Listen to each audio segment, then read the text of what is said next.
por ter me convidado, o pessoal da Liga de Imunologia, ao pessoal do PIPA, ao pessoal da UFO, muito obrigado mesmo.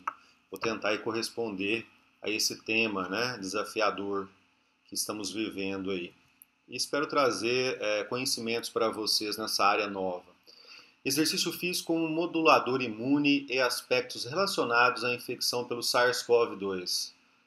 Será o tema da minha palestra, né? Lembrar a vocês que a gente acabou de finalizar outubro, né? Outubro rosa, e exercício físico é extremamente importante para a prevenção de câncer de mama, tá? E também de vários tipos de câncer ligado ao homem, por exemplo, de próstata. Bom, vamos lá, né? Eu quero começar com essa notícia, inclusive, duas notícias que eu vou colocar para vocês, uma de 23, quer dizer, alguns dias atrás, né? Internação por Covid-19 é 34% menor entre pessoas fisicamente ativas. Mas qual o porquê? Será que é só para internação ou mortalidade também? Será que vai reduzir a mortalidade também de pacientes fisicamente ativos ou não? Então, começar, esse artigo aqui foi publicado na Frontiers in Physiology do meu doutorado, inclusive que foi aí na UFO, né, junto ao PIPA. A gente teve um modelo de toxoplasmose, toxoplasma gondii, né, com murinos, 67BL6, eram os camundongos. Então tá, aqui então a gente treinou esses camundongos, né, com exercício para ganhar massa muscular e na esteira, que é um exercício físico aeróbico. E aí o que aconteceu com esses camundongos? A gente tinha 4 grupos. A gente tinha aqui, por exemplo, camundongos que eram exercitados, que receberam o toxoplasma, e camundongos não exercitados. Aqui nós temos uma curva de sobrevivência. Neste grupo aqui não exercitado, ou seja, sedentário, de um grupo de 7, ao final sobrou somente 1. E nesse grupo de exercitados, que tinham 6 camundongos, ao final sobrou 4, né? E para quem assim está começando a estudar imunologia, o toxoplasma ele é um patógeno intracelular obrigatório, igual os vírus são. Tá? Então, mesmo o general do sistema imune, aí, o CD4, perfil TH1, que vai organizar a resposta imunológica. Né? Continuando essa notícia que eu acabei de dar para vocês, uma única sessão de exercício físico pode mobilizar bilhões de células, né? Leucocitose vai ocorrer, de defesa, reintroduzindo-as na circulação, afirma Marcelo Rodrigues. Mas será que é só isso que vai nos dar aí uma menor susceptibilidade ao SARS-CoV-2? Né? E essa frase aqui que estava na reportagem é isso aqui mesmo, pessoal. Fique em casa, mas não fique parado. Não fique parado mesmo, tá, pessoal? Ontem saiu, ou anteontem, melhor dizendo, né? Sedentarismo causado pela Covid-19 pode vir a causar uma nova pandemia. Alerta OMS. Lembrar vocês que em breve sedentarismo será considerado uma doença, muito em breve. Mas por quê? Eu vou tentar responder isso para vocês durante essa palestra, né, de hoje. Bom, por que estudar imunologia do exercício, que é essa especialidade da imunologia, né, a imunologia do exercício? Posso fazer exercício se estiver gripado? Né? Será que se eu estiver no início do SARS-CoV-2 eu posso fazer exercício? Não seria adequado, já vou responder para vocês, mas o fundamento eu vou dar depois. Por que pessoas ativas fisicamente são menos susceptíveis ao SARS-CoV-2? E elas o são, menos susceptíveis a todo patógeno intracelular obrigatório. Mas por quê? A gente vai ver, né? Por que pessoas com doenças autoimunes devem se exercitar? Por que é tão importante o HIV positivo realizar exercícios moderados e por que exercício reduz o risco para as doenças crônicas não transmissíveis, como diabetes, câncer, esteatose hepática, dentre outras? Bom, primeiro eu tenho uma gratidão enorme pela Universidade Federal de Uberlândia. Embora hoje eu esteja na Universidade Federal do Acre, eu fiz minha graduação aí em Educação Física, fiz mestrado, né, na UFO também, no programa de mestrado em Bioquímica e Genética, né? Fiz em 2008, encontrei meu então orientador de doutorado, professor José Roberto Mineu, falei com ele, né, se não dava para fazer doutorado, né, e ele falou assim, olha, mas você vai ter que usar o toxoplasma, né, foi até engraçado, eu falei, tudo bem, professor, vamos tentar, né, e você já tem imunologia, já fez imunologia? Eu falei, professor, não fiz, educação física não tem imunologia, inclusive eu vou falar um pouquinho para você sobre isso, né, apresentar o que é imunologia do exercício. E aí então fui fazer imunologia, parasito com o pessoal da biomedicina, né? Em 2010 eu passei no doutorado, comecei a fazer doutorado e 3 anos e 3 meses depois eu já estava finalizando o doutorado, e tinha passado na UFAC como professor. Eu sou muito grato ao programa de imunologia e parasitologias aplicadas na Universidade Federal de Uberlândia. E vocês da Liga estão de parabéns, viu? Mas vamos lá, né? Agora exatamente eu estou aqui em Vilhena, Rondônia. Estou passando pela cidade. Esse aqui é o campus da UFAC, tá, pessoal? Lá em Rio Branco, no Acre. E ontem eu fiz um percurso de 1.200 quilômetros, né? Dirigi quase 15 horas e meia, passando totalmente quase o estado de Rondônia, parando aqui em Vilhena. E daqui a alguns dias, 2 dias, né? Espero eu estar aí em Uberlândia, Minas, na casa dos meus parentes, né? Da minha família. Bom, mas o dia hoje começou às 5 da manhã, horário local, 6 da manhã e horário de Brasília, né, horário de Uberlândia. Fui fazer minha caminhada, paguei aqui algumas flexões de braços, né, justamente para deixar meu sistema imune regulado e ativo. Quem quiser, pessoal, acompanhar, nós temos aí, né, também ah, coletâneas de histórias em quadrinhos que foram feitos por estudantes de diversos cursos, como nutrição, a medicina e educação física. Aqui embaixo está o The Immunes, tá? Tem de 15 a 22 histórias em quadrinhos a partir de artigos que eles apresentaram na sala de aula. Artigos, né? Papers. Aqui está tudo, nessa editora, está tudo gratuito. Vocês podem, inclusive, baixar e divulgar e fazer trabalhos que vocês quiserem fazer. Eu queria divulgar também as minhas redes sociais, principalmente o canal do YouTube de Desmistificando a Imunologia, onde vocês vão encontrar vários aulas lá de imunologia inata, adaptativa, né, técnicas de imunoensaio, palestras que eu já fiz, tá?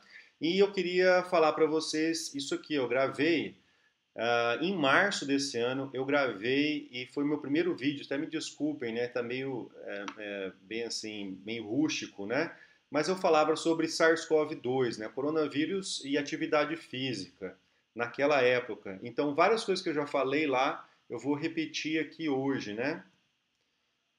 Imunologia do exercício, background. É importante a gente conhecer a história, né, pessoal? Principalmente no Brasil em 2020. Saber de história é primordial.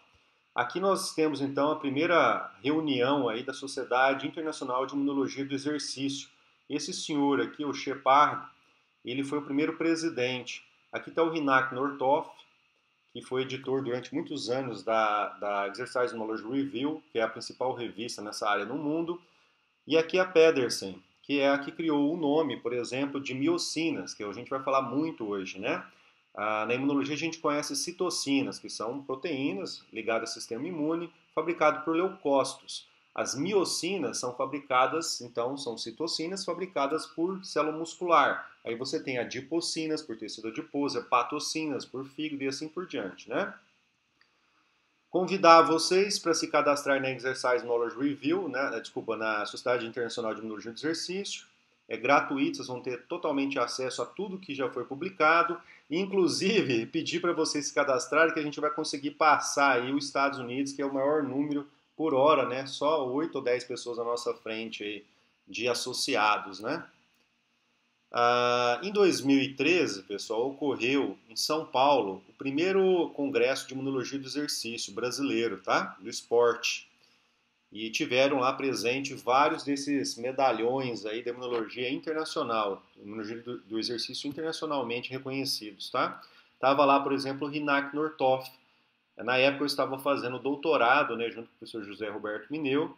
É um prazer ter tirado uma foto e entrado em contato com ele na Austrália também, né? Na Austrália eu fui para o 11º Congresso Simpósio Internacional de Imunologia do Exercício, né? Conheci lá a praia tão famosa de Newcastle, né? Na Austrália, que a gente turista tira uma foto sempre, né? Foi assim um prazer ter estado nesse encontro. Brincadeiras à parte, o que me chamou a atenção da Austrália foi o preço dos maços de cigarro. Na época, 2013, era $34. Eles aumentaram em 1.000, 2.000% o valor dos maços de cigarros e conseguiram em alguns poucos anos, reduzir cânceres ligados ao tracto respiratório. É interessante isso, né? Então é muito importante as regras de saúde públicas serem aplicadas, né, normativas.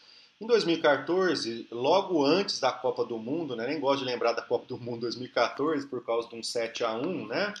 Esteve presente no mesmo simpósio, o segundo simpósio brasileiro de genômica do esporte e de imunologia do esporte. E vários pesquisadores renomados no mundo inteiro estiveram lá, né? Aqui, quem quiser participar, o ano que vem em Tucson, Arizona, vai ocorrer o 15º simpósio do ICEI, né? Com esse dólar alto é complicado a gente, nesse momento, despender. E assim, pessoal, olha que interessante. Eu não sei se tem profissionais de educação física assistindo, mas é muito interessante falar isso para vocês.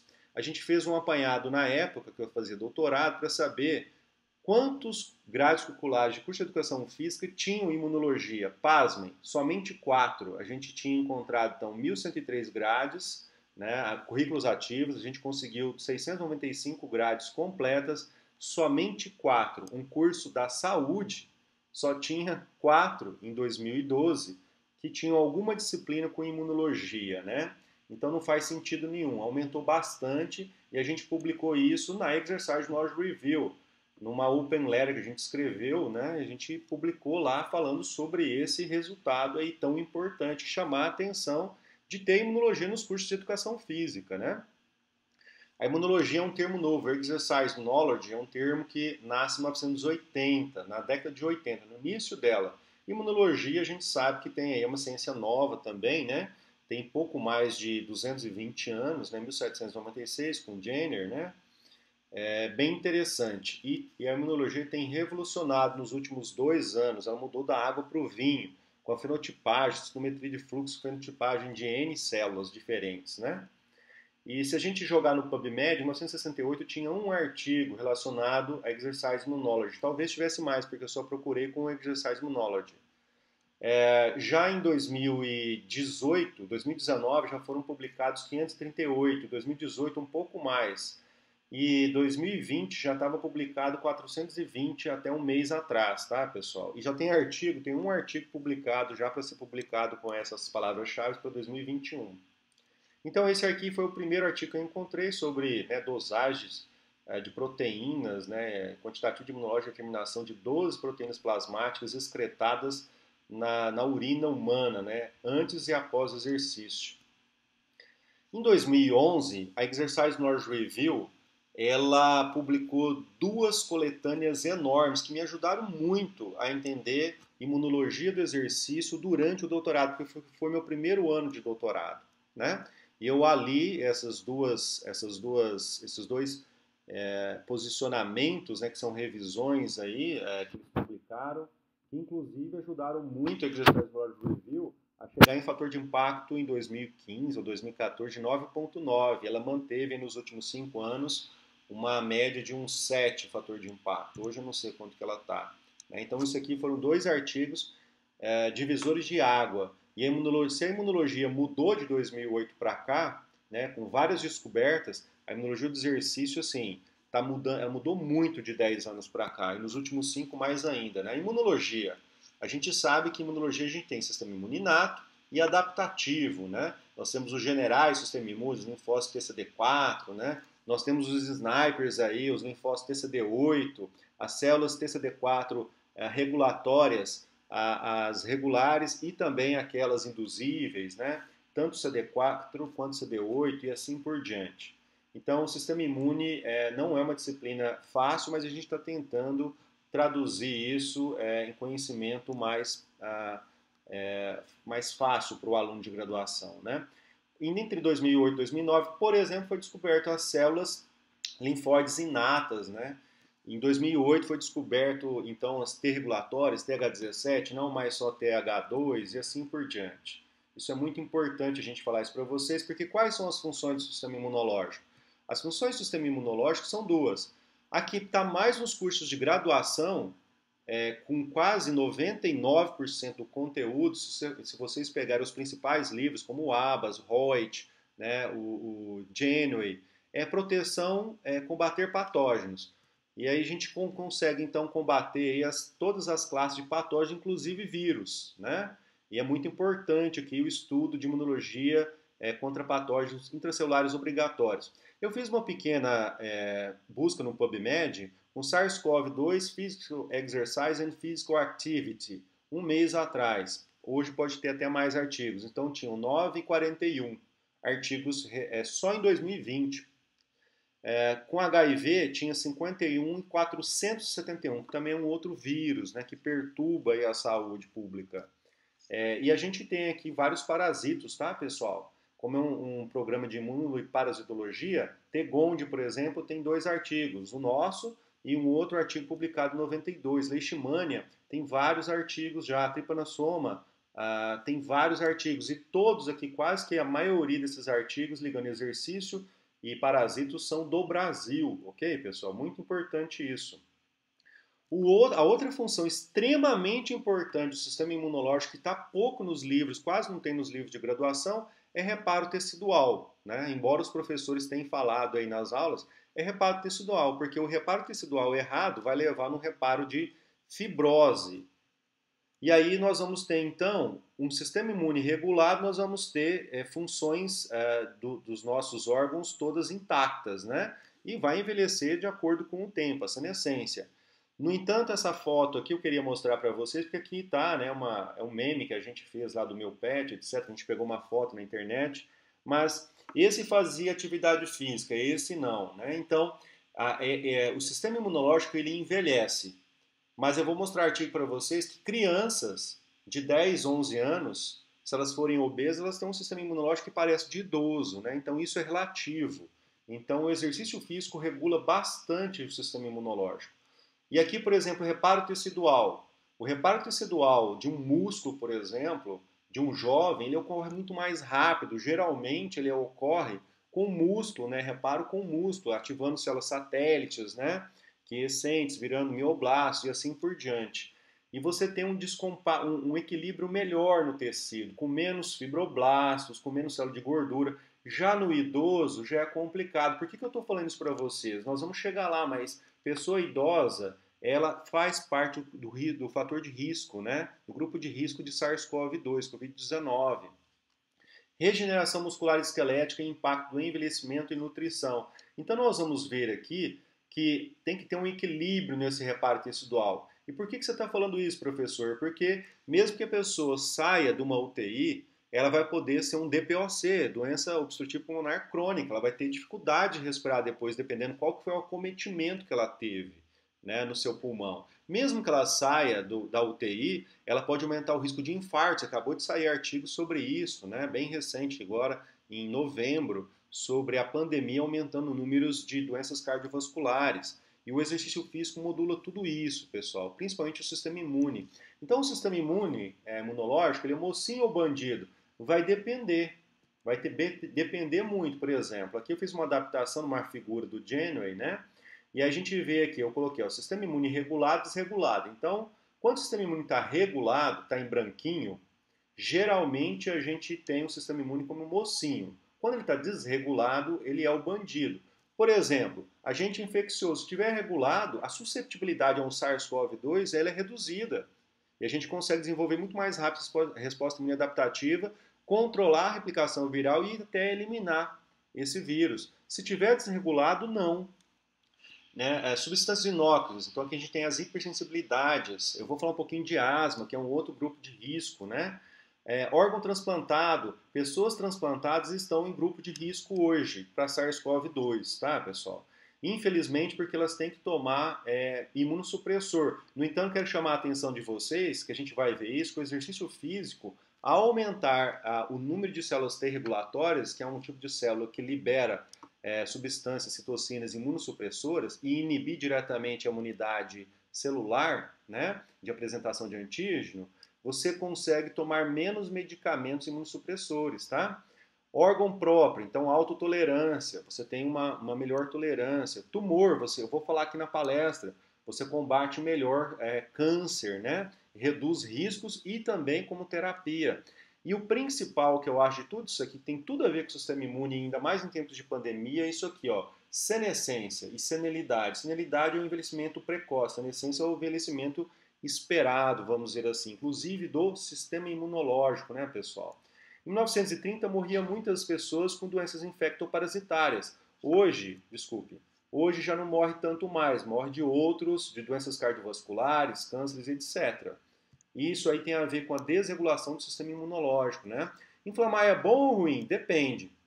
Quem o diga, o paciente de Covid grave, né?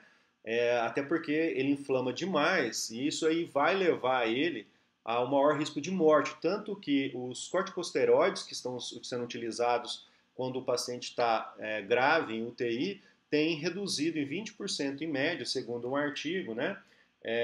A mortalidade desses pacientes. Imunologia do exercício.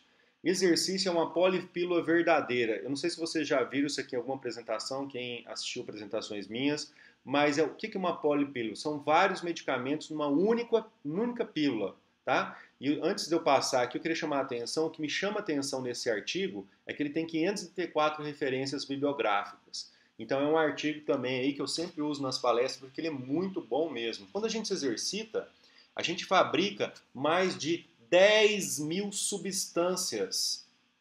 Dessas, 90% cai na corrente sanguínea e pode atuar em vários lugares, como por exemplo o cérebro. Né? Então quem faz exercício melhora a memória, eu vou falar um pouquinho para vocês, e melhora o sistema imunológico. Olha aqui, o músculo ele libera IL-10, ele libera o receptor antagonista de IL-1-beta, o receptor solúvel de TNF-alfa, né, que se liga em TNF-alfa e anula ele, e dentre outras. Então, combate, isso aí ajuda a combater o diabetes, várias outras coisas. Mas eu queria chamar a atenção para vocês, em relação à nossa palestra, essas duas citocinas aqui, ó.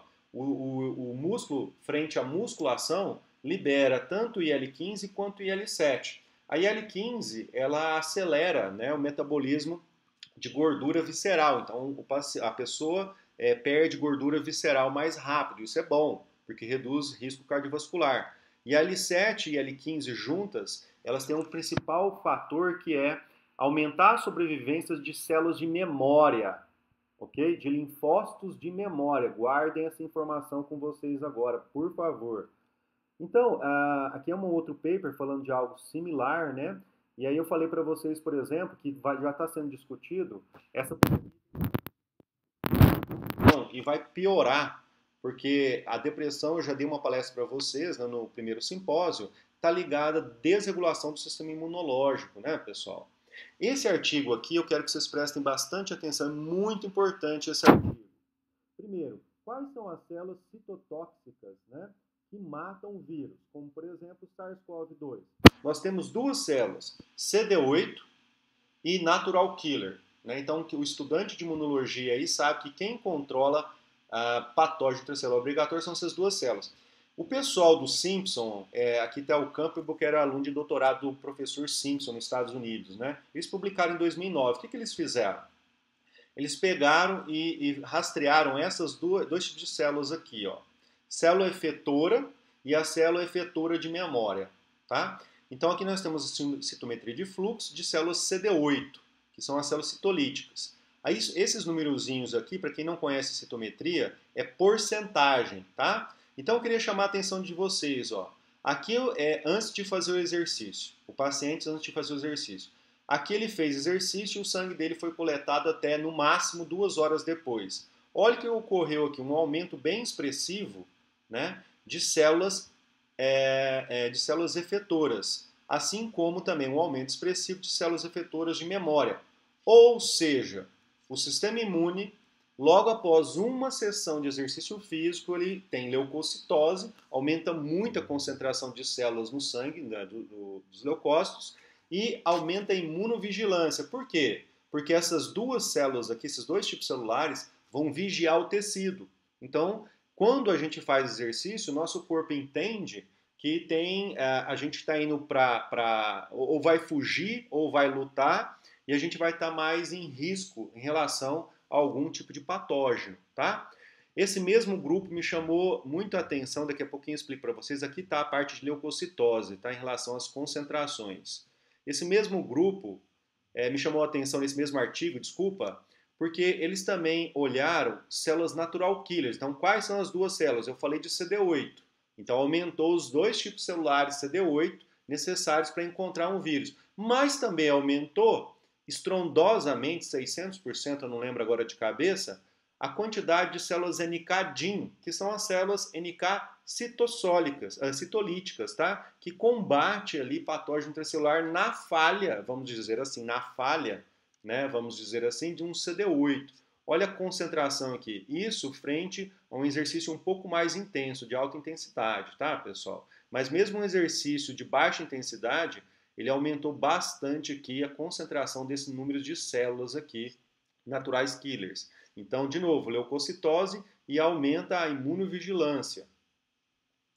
Vamos falar um pouquinho agora de células mononucleares do sangue periférico, porque esse mesmo grupo aqui do professor Simpson, lá em 2019, eles estavam então procurando, eles estão já há vários anos, tá, pesquisando esse exercício versus crescimento de células mononucleares do sangue periférico e retransplante no mesmo paciente. Então aqui, ó, eu vou chamar a atenção de vocês. Isso aqui é o que acontece hoje.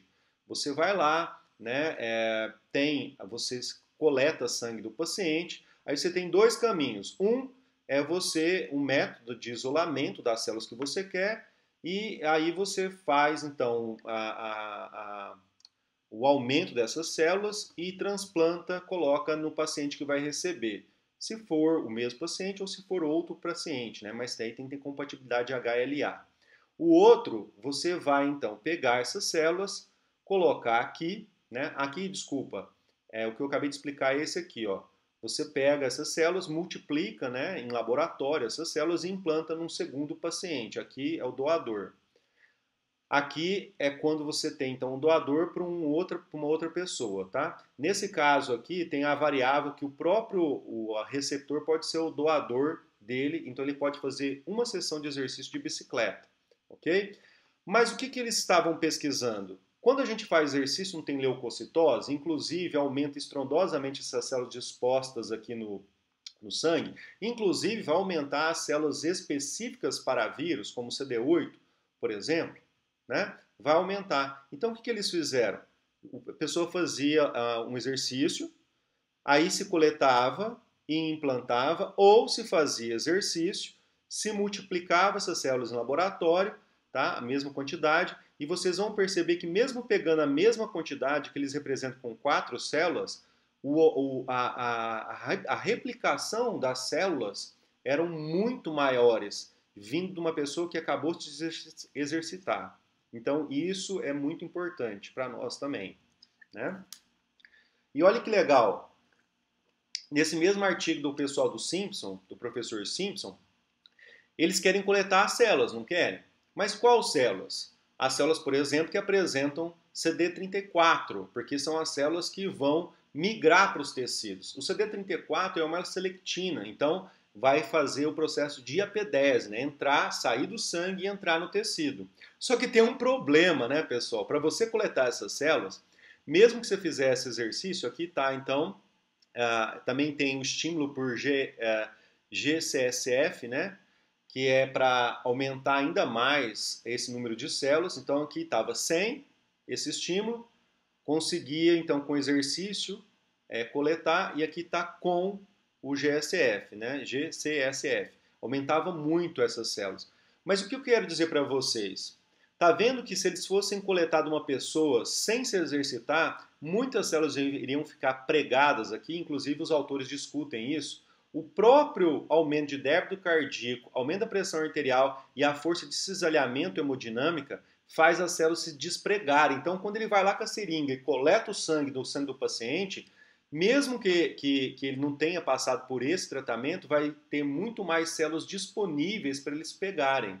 O efeito vai ser melhor, então. Aqui, então, o exercício está sendo usado como um adjuvante, né, para mobilização desses tipos celulares que eles querem para fazer crescimento em laboratório. Olha que legal. Me chamou muita atenção, né? Esse artigo aqui na Nature Medicine, Inflamação Crônica e Etiologia das Doenças durante a Vida. Eu já tinha apresentado ele no primeiro simpósio, mas eu quero reforçar ele aqui para vocês, né? Aqui nós temos, então, inflamação crônica.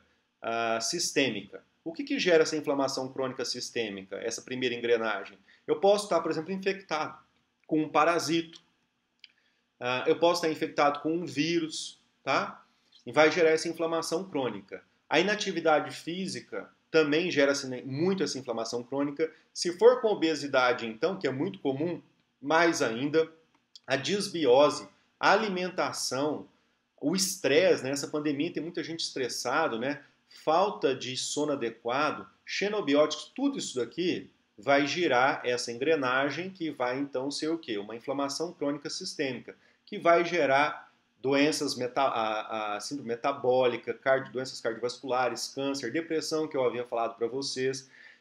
A pessoa que tem doença autoimune, qualquer uma delas, vai aumentar a intensidade da doença autoimune e vai aumentar a frequência dessa doença autoimune. Neurodegenerativa, vai ter depressão, mas também vai perder massa encefálica. Sarcopenia, osteoporose e, não está em último, mas não menos importante, imunossenescência, né? Envelhecimento do sistema imunológico. E aqui a gente vai ver que tem uma comparação de inflamação aguda e inflamação crônica. E o que me chamou a atenção é isso aqui, ó, relacionado à idade. Sim, a inflamação crônica está relacionada à idade. Só que não é só a idade, está relacionada a sedentarismo, relacionado à obesidade, dentre outros, tá? E ainda não se tem muito aqui biomarcadores para isso, embora na literatura outros artigos já tenham colocado, por exemplo, o TNF-alfa, a própria proteína C reativa, IL-6 em maiores quantidades, basais e L1-beta, que seriam mais ou menos os mesmos marcadores ali, né? Bom, nesse mesmo artigo de uma Nature Medicine estava essa figura, e aqui uma mulher grávida, né? E aí o que acontece? Eles colocaram que o estado de saúde da mulher grávida, se ela for inativa, a inflamação crônica aqui, por exemplo, vários aqui cigarro, né, tabagismo, alimentação, a pessoa ficar inativa, pode influenciar na programação do sistema imunológico da prole, ou seja, do filho, levando potencialmente a um fenótipo mais pró-inflamatório no futuro. Na realidade, eu trocaria esse pró-inflamatório por desregulado no futuro, tá? Então aí vem a pergunta, quando devemos começar a nos exercitar? A nossa mãe deve começar a exercitar quando a gente está lá no feto, né? Quando a gente ainda é feto. Esse artigo aqui é um dos 5 melhores que eu já li relacionado à imunologia do exercício na minha vida. Foi publicado recentemente em 2019. Né? Embora que a maioria do pessoal tenha nome chinês, são todos lá de laboratórios dos Estados Unidos, né? O que é muito comum, inclusive. Exercício previne os efeitos adversos na obesidade maternal, na vascularização da placenta e crescimento fetal. E agora está tendo uma preocupação com mulheres grávidas e infecção por SARS-CoV-2, né, pessoal? O que eles fizeram, esse pessoal aqui? Também mexeram com C57BL6, isso é ótimo, do Jack's Laboratory, que é o camundongo mais pesquisado em imunologia. Eles pegaram 12 camundongas, 24 camundongas, engordaram essas camundongas, dividiram em 2 grupos, né, controle, que não eram obesas, e essas obesas. E depois dividiram em mais 2 grupos cada um desses. Então nós tínhamos obesas, com exercício, sedentárias, sem ser obesa, exercitada e sedentária, né, e fizeram a inseminação, tá? E aí depois que, antes de fazer o exercício, eles fizeram a inseminação e depois começou a fazer o exercício então. Qual foi o achado mais assim, isso aqui é a figura que resume todo o paper, não apresento aqui o paper porque não daria tempo, mas qual foi o achado? As sedentárias obesas tiveram feto macrossômicos, né? O que é isso? Bem acima do peso recomendado. E nasceram precocemente vários camundonguinhos, né? Com maior peso, com resistência à insulina e com maior glicemia, ok? Já o exercício físico, mesmo das obesas, conseguiu inibir esse macrossomismo aqui, tá? Fetos macrossômicos. E o exercício físico, ele ativa, né, MPK, inibe, mTOR, esse eixo aqui tão pesquisado hoje em todo o mundo. E a placenta das camundongas exercitadas foi a que teve a maior densidade de vasos sanguíneos, principalmente naquela função, naquela parte do labirinto que está de acordo, que está em contato diretamente com o bebê, né, o feto, aliás. E conseguiu inibir esse desbalanço de nutrientes aqui. Tá? Então esse artigo aqui é muito interessante. Quem for dessa área, eu sei que aí na UFO tem um pessoal que trabalha com placenta, vale muito a pena ver. Inclusive um viés que pode estar acontecendo, né, em sistema imune de placenta é porque não está avaliando o nível de atividade física das mulheres de onde essas placentas vieram. Né? Essa figura também é de uma Nature em 2008. Aqui a gente vai ver que inatividade física e obesidade gera inflamação crônica, levando a N diferentes doenças. E aqui eu fiz essa última parte, que a gente tem que chamar a atenção do pessoal da imunologia do exercício, que quem faz exercício economiza dinheiro, tanto preventivamente quanto curativamente. Aqui são todas as doenças aí relacionadas à inatividade física, por isso que eu falei para vocês que a inatividade física da interesse vai ser considerada uma doença em breve. Inclusive, né, quem faz exercício tem menos disfunção erétil. E aqui vários trabalhos, e eu tenho o prazer de colocar para vocês hoje, né, 2020, nosso trabalho foi publicado na Frontiers in Physiology sobre toxoplasmose e exercício físico. Né? Então isso é muito interessante. A idade cronológica não é importante, o importante hoje é a idade biológica. A gente fala da pessoa idosa estando aí envolvida, né, no fator de risco para SARS-CoV-2, Covid-19. Mas veja bem, aqui uma pessoa, incidência de doenças, por exemplo, pessoa obesa e sedentária, com menos de 70 anos, e uma pessoa com 90 anos quase, mas exercitada. Elas duas, com mais de 20 anos de diferença, têm a mesma incidência de doenças, né? Então isso nos arremete que mesmo o idoso tem que ficar fazendo exercício para se proteger do SARS-CoV-2, tá? Eu queria falar um pouquinho para vocês sobre inflamação hipotalâmica. A inflamação hipotalâmica, o hipotálamo aqui está relacionado a envelhecimento precoce. Então, inflamou o hipotálamo, você vai envelhecer precocemente. Tá? E esse artigo aqui, que pesquisou isso, inflamação hipotalâmica, eles viram que quando eles anularam o efeito do NF-κB, né, no hipotálamo, a sobrevida foi 30% maior do que os hiperinflamados, esses azulzinhos aqui, e 20% maior do que o grupo controle, que não teve nenhum knockout ou knock-in, tá, pessoal? Então o hipotálamo é muito importante aí para o processo de envelhecimento. Uma nova perspectiva hipocampal, a origem de interação de exercício e cérebro. Hipocampo é a parte do nosso cérebro que cuida da parte de memória. Então você que é estudante, é importante se exercitar por causa do sistema imune, mas também para você aprender e reter as informações e ficar uma pessoa mais motivada. Então, quem faz exercício,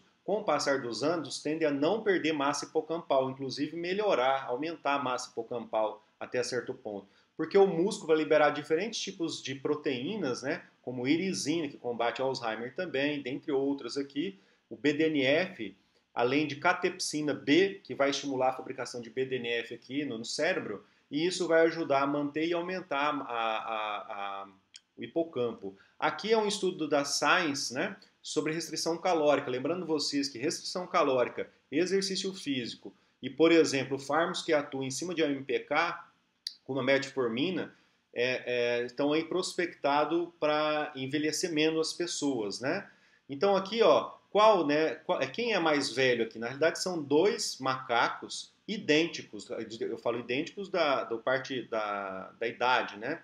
São dois macacos com a mesma idade, mas esse aqui, ó, ele tinha restrição calórica, então o exercício também promove esse menor senescência, tá? Eu estou mostrando esse artigo aqui de restrição calórica só por causa do visual. Vocês vão começar a entender aqui, ó. Também é do pessoal do Simpson, 2014, esse esquema, colocando que fazer exercício físico moderado, que é o verdinho aqui, você tem uma menor imunossenescência, envelhecimento do sistema imune.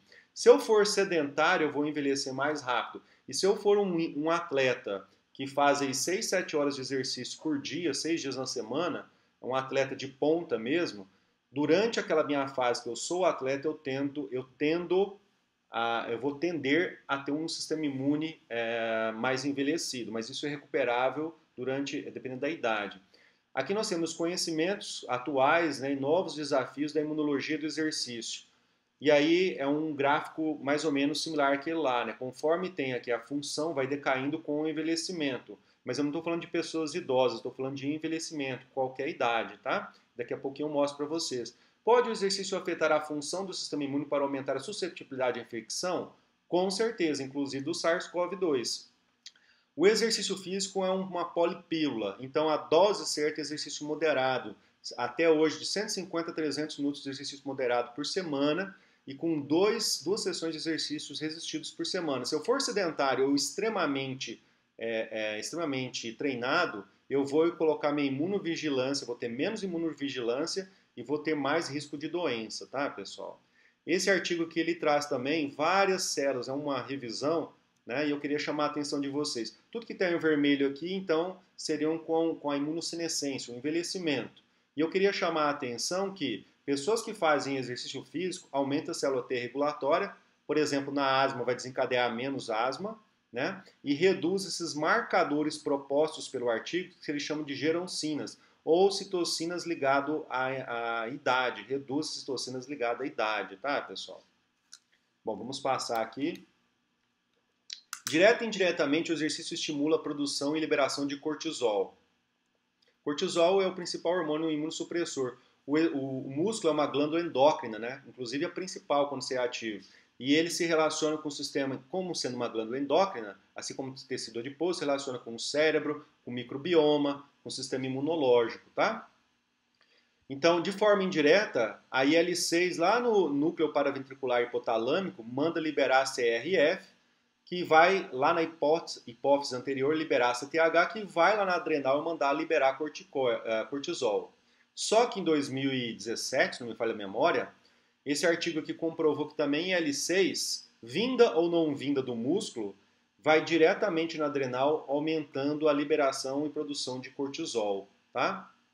Gripe, doenças autoimunes, DCNTs e transplantes. Então eu posso usar esse conhecimento para manejo de doenças. Por exemplo, se eu tiver no primeiro dia da gripe, eu não devo fazer exercício, porque se eu produzir cortisol, eu vou piorar. Então, se eu tiver com suspeita de SARS-CoV-2, eu não posso fazer exercício naqueles dias iniciais. Mas depois, se eu não piorar, não tiver sintomas, eu posso. Aqui está, né, uma figura da Nature Rheumatology falando sobre isso, né, a produção de cortisol, por exemplo, diretamente vindo aqui do músculo IL-6 na adrenal, né? E aqui foi feito o seguinte, eles pegaram, colocaram uma toxina, uma endotoxina, aqui é um modelo de sepsis, né? Com toda a inflamação, TNF-alfa, IL-6, IL-1-beta, eles colocaram uma endotoxina, só que eles treinaram as pessoas logo após de infundir endotoxina, e as pessoas praticamente não produziram citocinas pró-inflamatórias, exceto a IL-6, mas a IL-6, pessoal, ela é pró-inflamatória agudo, 1 hora, 2 horas no máximo depois que é liberado. Como ela manda liberar cortisol, então ela vai ser tardiamente anti-inflamatória. Olha que coisa, dicotomia, né? Imunologia do exercício aplicada, exemplos. Aqui tem, no caso, exercício de capacidade física na era do distanciamento social durante a pandemia de SARS-CoV-2, né? E eles vêm dando dicas sobre a asma. Lembrando que a pessoa que tem asma é uma pessoa que é fator de risco. Então eles vêm falando para se exercitar mesmo, né? E aqui várias dicas. Tente respirar através do seu nariz para exercícios leves, etc. O que eu falo para vocês o asmático não pode fazer exercício vigoroso. E eu acho que isso tem a ver tanto com a adrenalina quanto com o lactato sendo fabricado. E uma outra coisa asmático, durante a prática, ou mesmo que não seja durante a prática, se mantém hidratado, tá? Muito importante para não desencadear a asma. Nesse artigo aqui, que inclusive que é do pessoal aqui do Brasil, de Recife, Covid-19 e a imunomodulação induzida pelo exercício. Né? Eles colocam lá que a imunomodulação induzida pelo exercício leve a moderado pode ser uma ferramenta importante para melhorar a resposta imunológica contra a progressão da infecção por SARS-CoV-2. E pode, e é mesmo. Justamente é isso aqui, não coloco o exercício leve, mas eu coloco o exercício moderado e na dose certa, tá? Não pode ser demais. Isso aqui é um estudo que a gente publicou em 2018, uma revisão que a gente contribuiu, sobre exercício combinado. O que é combinado? Exercício aeróbico mais assistido, com sobreviventes de câncer.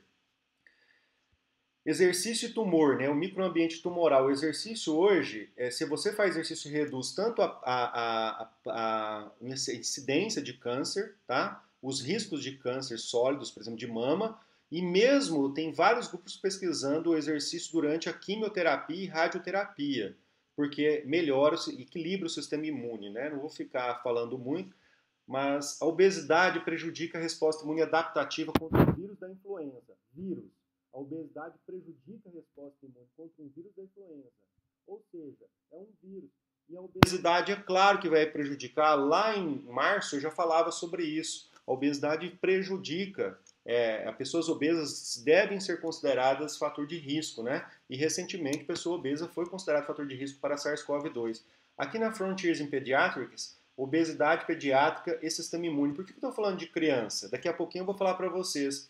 Mas quando o sistema obeso, né, a pessoa está obesa, ela libera mais leptina e menos adiponectina. E aí isso vai favorecer, a leptina ela é pró-inflamatória, a adiponectina ela é anti-inflamatória.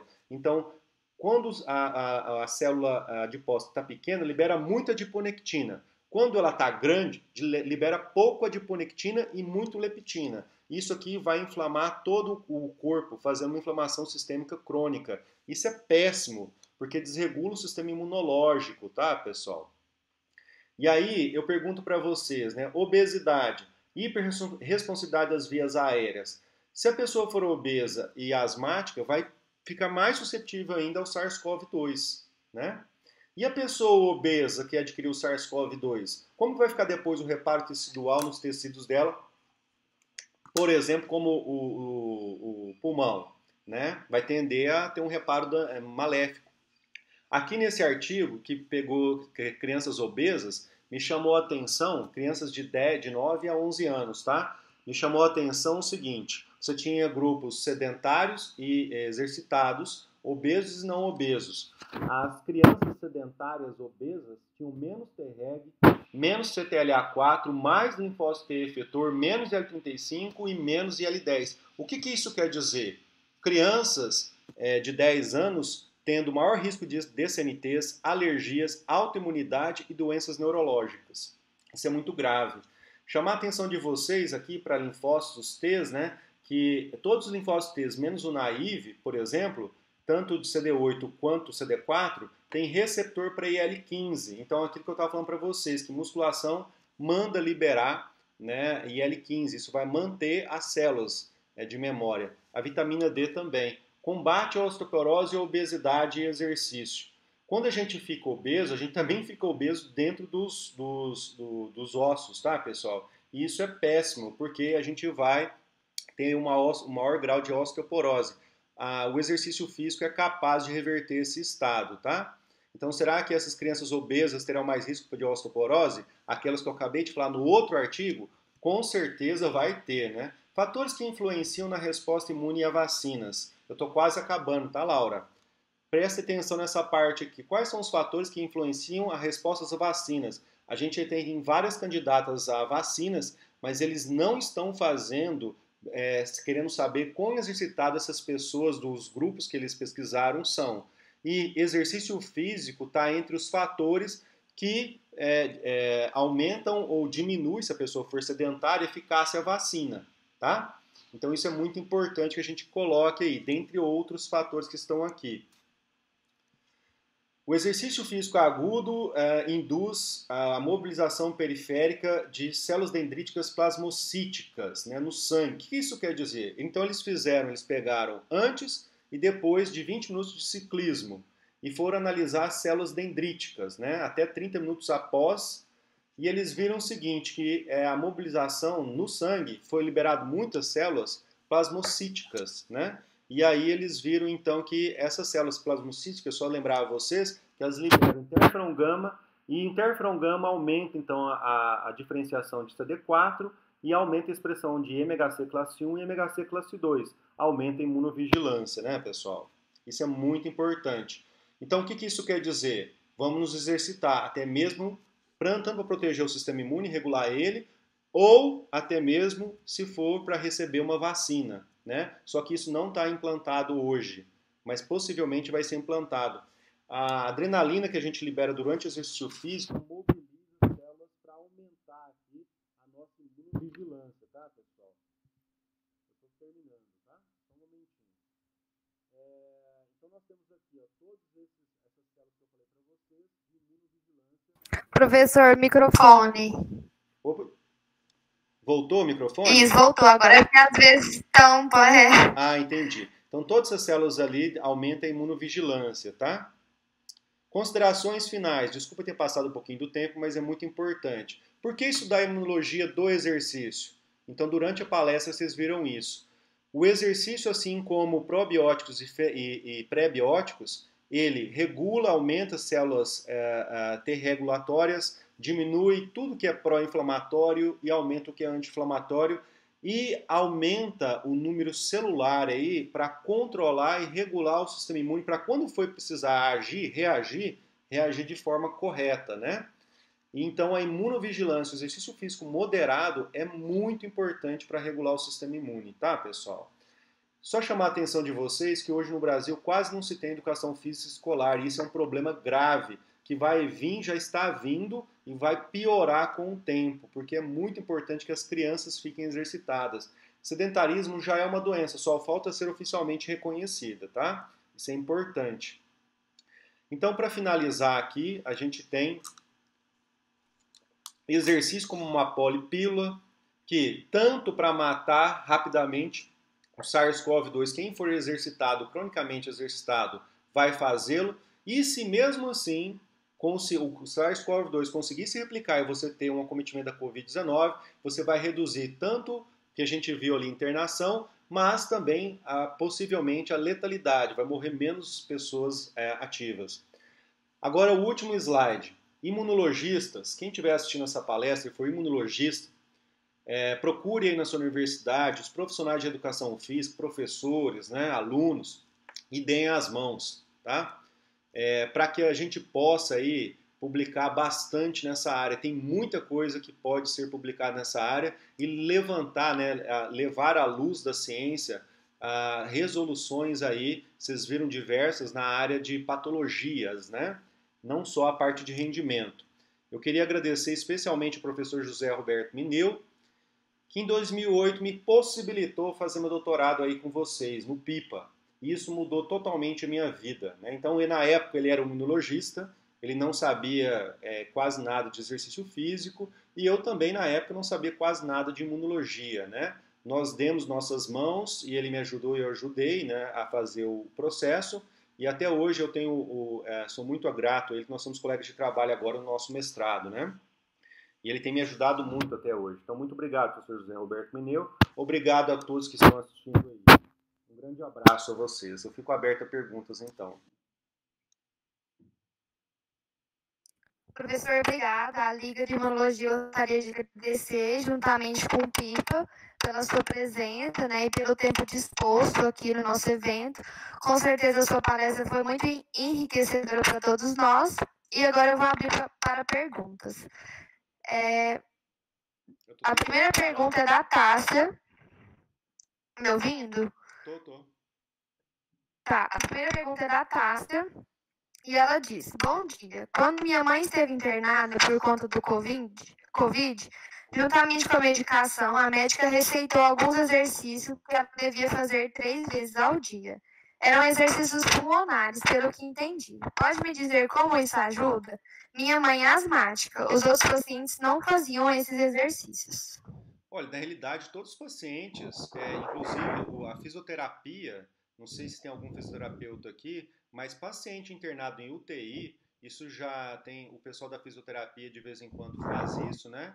Estimula com cicloergômetro a pessoa fazer exercício mesmo passivamente, o ciclo tem uma maquininha que movimenta, então seria importante, mas o pessoal que está com Covid, geralmente ele é colocado de cabeça para baixo, aí não sei como que faz. E, além disso, é colocado uma corrente russa para contrair os músculos, né, principalmente das pernas. Isso é interessante porque vai produzir um monte de substâncias que vão ajudar a regular o sistema imunológico, além de outros fatores. Mas não só a sua mãe, eu esqueci o nome dela, Laura, o nome da pessoa que perguntou. Tássia. Tássia, não só Tássia. sua mãe, Tássia, mas todo mundo deveria, pós-Covid, iniciar imediatamente a fazer exercício. A sua mãe, Tássia, no caso, ela tem que tomar cuidado, por quê? Porque nós temos a asma induzida por exercício físico. E, assim, não está tão esclarecido ainda, mas eu tenho, sabe, uma percepção que pode estar ligado à parte de exercício vigoroso, que é o que desencadeia a asma.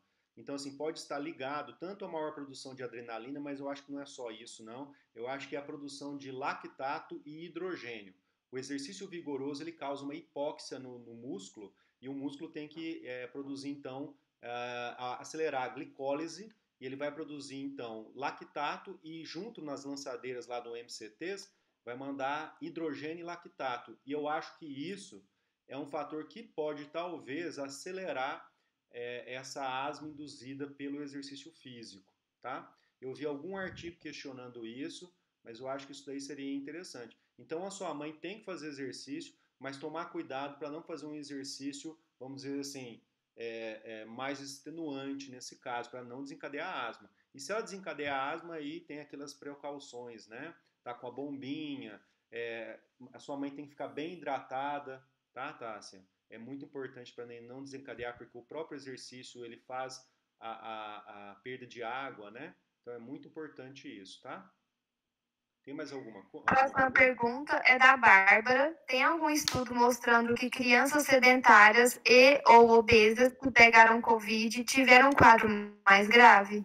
Olha, eu não vi nenhum estudo, mas eu vou te falar uma coisa. Vocês viram ali, eu fiz questão de mostrar, porque a faixa que mais ganhou peso no Brasil nos últimos 20 anos, e grande parte dos que estão aqui tem em média hoje 22, 25 anos, de 18 a 25 anos, foi a faixa etária de vocês, que há 10 anos atrás, né, vocês ganharam e triplicaram o número de crianças obesas. Então veja bem, a obesidade, o tecido adiposo, quem é a maior glândula? Inclusive, se tiver algum professor de fisiologia que for escutar essa palestra, coloque isso nas suas aulas. Qual que é a maior glândula que a gente tem hoje no corpo? Depende. Se você for obeso, é o seu tecido adiposo. E ele vai interferir em todos os outros sistemas. E se você for uma pessoa não obesa e exercitada, é o seu músculo. Ele vai interferir em todos os outros sistemas, tá? Então, a criança, independente se é criança ou não, vocês viram ali, a pessoa obesa, ela interfere tão drasticamente no sistema imune que é muito comum hoje você ver crianças com asma, né?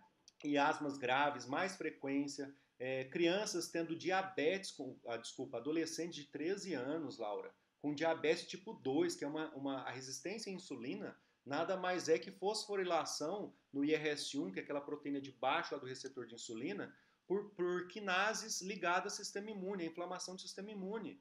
Então, assim, como que uma criança de 12, 13 anos pode desenvolver diabetes tipo 2? Sendo obesa. Então, como a gente viu aqui, se a criança é obesa, muito provavelmente ela está sedentária, Laura. E se ela está sedentária e está obesa, a imunovigilância dela, ou seja, CD8, NK, né? Por exemplo, as células dendríticas plasmocíticas, monócitos, eu não falei de monócitos para vocês, mas o exercício regula aqueles monócitos não clássicos, os clássicos intermediário, né? Então a pessoa vai ter menos, ela vai ter um pouco mais, proporcionalmente dizendo, o não clássico, que é pró-inflamatório, isso é bom para envelhecer menos os vasos. Então a minha resposta seria o seguinte: eu não vi nenhum artigo, porque eu não estou dando conta de acompanhar a literatura em todas as áreas de imunologia de exercício, que é impossível.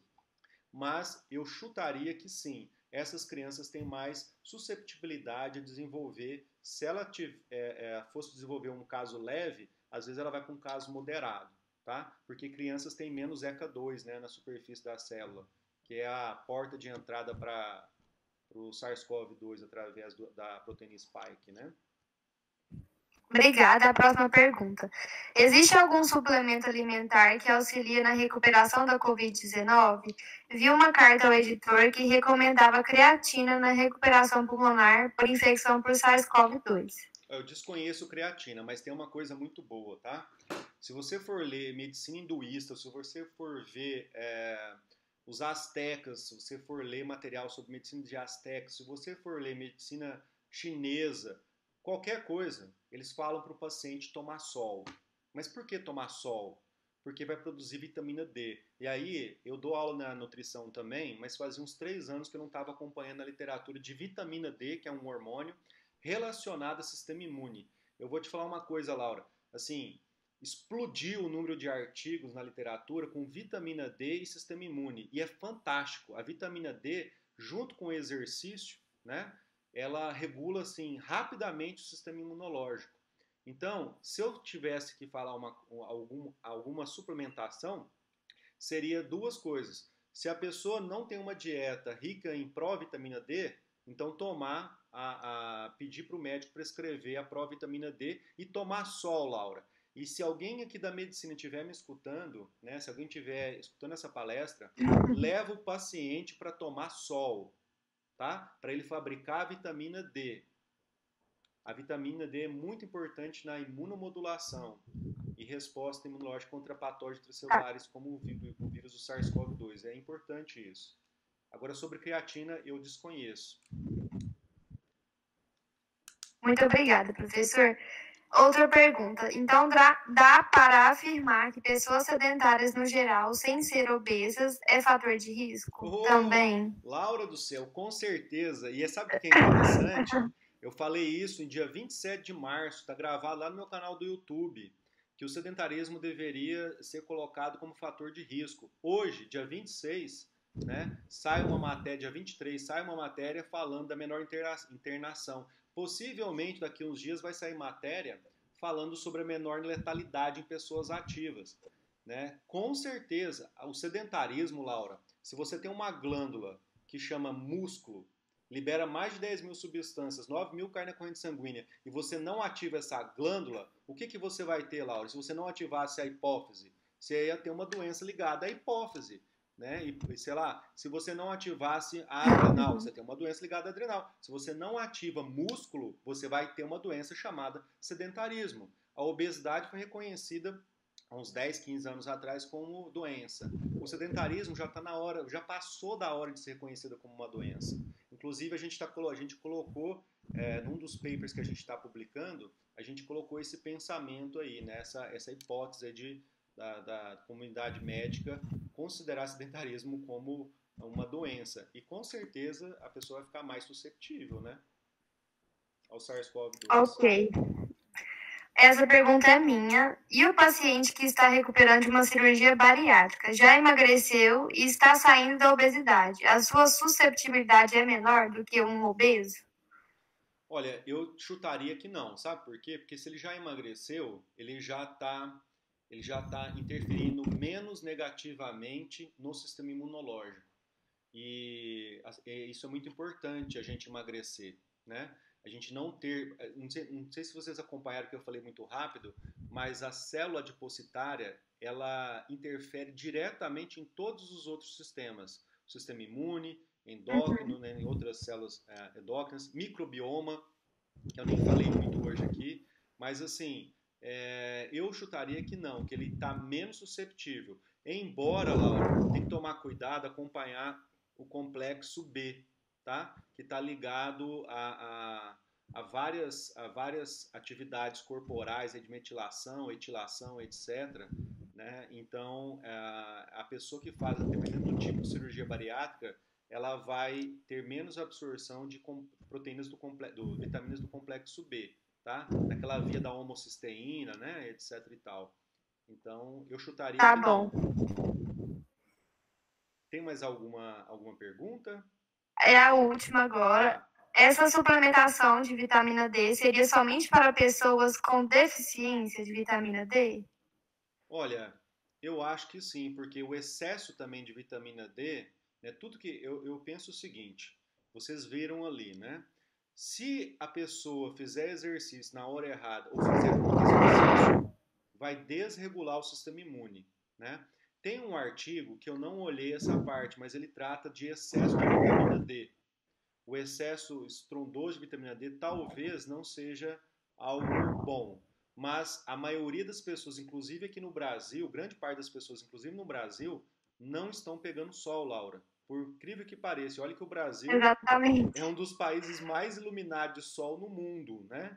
não estão pegando sol. Então, Sim. nesses tempos de pandemia, é imprescindível que a pessoa tome um sol. E o grande lance é o seguinte, quando você vai fazer exercício, vocês viram uma foto minha hoje de manhã, né?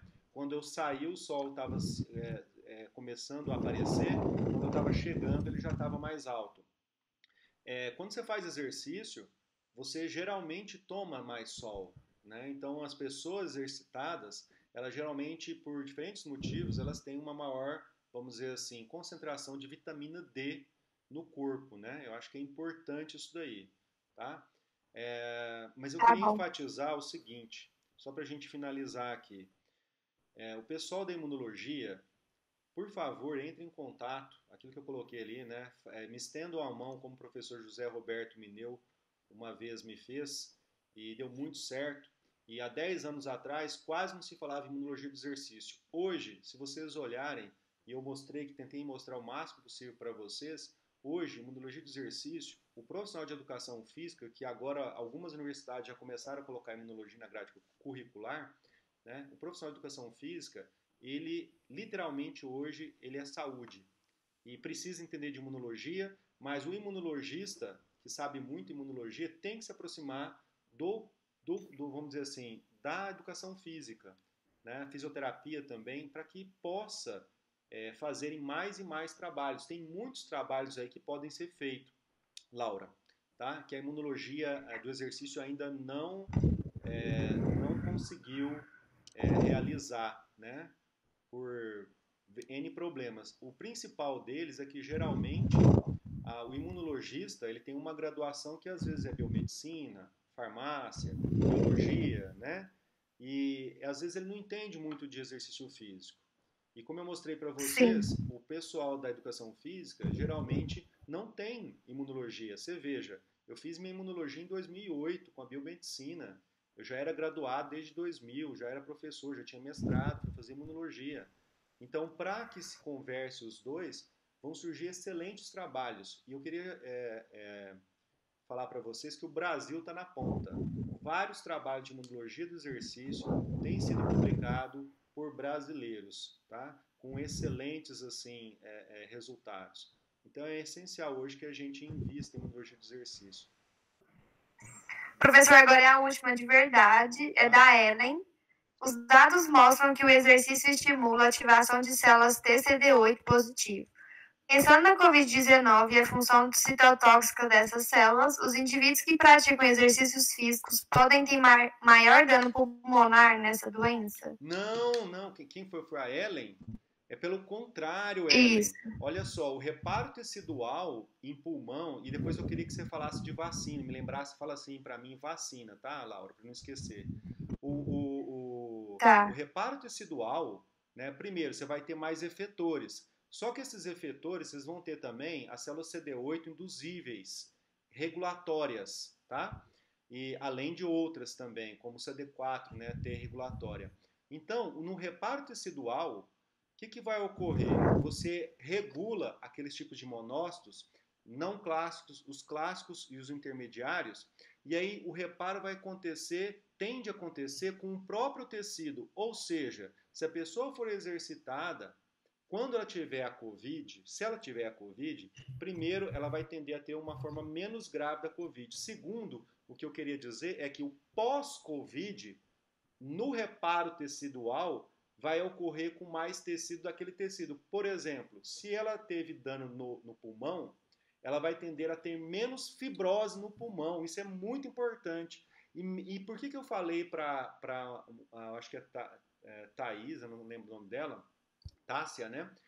Para a mãe dela fazer exercício. Porque daí, na hora que ativa o reparo tecidual pós-Covid, vai tender a melhorar o reparo ali nos pulmões, a ter menos microcoágulos que o SARS-CoV-2 ocasiona, né? Então tem gente que sara da Covid e depois tem um infarto, né? Tem um trombo e um infarto. Mas por quê? Né? Porque esses lixos imunológicos que foram gerados, maior coagulação, etc., e o sistema imune desregulado, tá? Em relação à vacina, agora eu quero fazer uma brincadeira com vocês, né? Aproveitar que aqui está cheio de gente da Imuno. O dia que sair a vacina, sabe o que vocês vão fazer? Eu vou fazer e eu sugiro que vocês façam também, tá? Vai falar assim, eu vou me vacinar às 8h30. Às 7h30 você vai dar uma corrida ou dar uma caminhada de meia hora, 40 minutos, para que na hora de você receber a vacina, e com certeza, eu vi aqui a foto que o professor Mineiro deve estar assistindo, né? Com certeza vai ter aí pesquisas sobre isso. Na hora que ele for receber a vacina, como vai estar mais imunovigilante, vai ter mais células dendríticas, mais interferon gama, e ele vai conseguir ter uma potencialização naquela vacina. E quem aqui é sedentário começa a exercitar agora, para na hora que for receber a vacina, né, você conseguir aí já estar com o sistema imune regulado. E depois da vacina, faça musculação e exercício físico aeróbico para produzir L7 e L15, que daí vocês vão conseguir manter mais tempo vivas as células de memória, né, os linfócitos de memória aí para nos proteger do SARS-CoV-2, tá? Essa aí, deve surgir algumas pesquisas a esse respeito aí, Laura. Com certeza. Professor, então é isso. Gostaríamos de agradecer novamente a sua presença. Agora continuaremos com a nossa programação. Tá, obrigado, viu? Um abraço, pessoal. Fique com Deus. Abraço. Pessoal, para recebimento dos certificados, a palavra-chave de hoje é vacina. Essa palavra-chave deverá ser colocada no formulário que vocês receberão e deverão ser enviadas até 20 minutos após o evento.